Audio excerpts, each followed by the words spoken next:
Morning students, today we will study about the sale.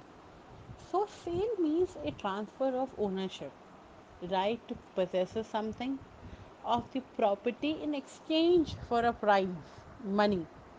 Section 54 of the TPA.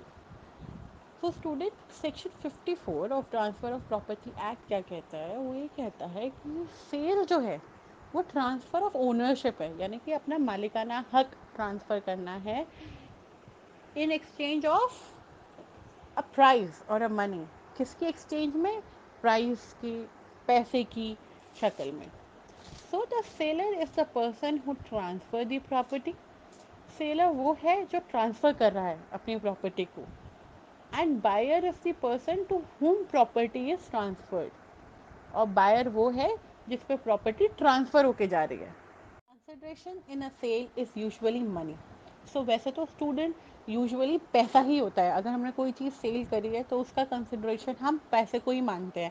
लेकिन इसको हम और भी तरीके से देख सकते हैं कि कई बार कोई कंडीशन होती है, या कोई बार हम बाटर से सिस्टम यूज़ करते हैं कि हम इसके एक्सचेंज में हम ये दे रहे हैं, तो वो चीज़ें भी कंसिडरेबल होती हैं।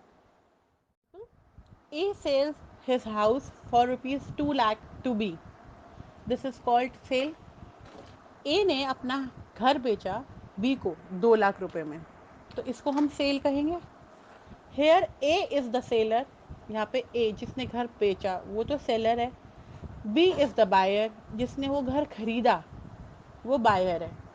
₹2 lakh is the consideration which is money. तो जो ₹2 लाख हैं वो कंसिडरेशन है, जो कि पैसा है। Following are the essentials for sale to be valid. अब हम कुछ चीज़ें डिस्कस करेंगे स्टूडेंट, जो एक सेल को वैलिड करार देगी, यानी कि उसको सही मान्यता देगी। There should be two different party, the seller and the buyer. दो डिफरेंट पार्टीज होनी चाहिए, दो डिफरेंट लोग होने चाहिए, एक सेलर होना चाहिए, एक बायर होना चाहिए। Both the parties should be competent to transfer.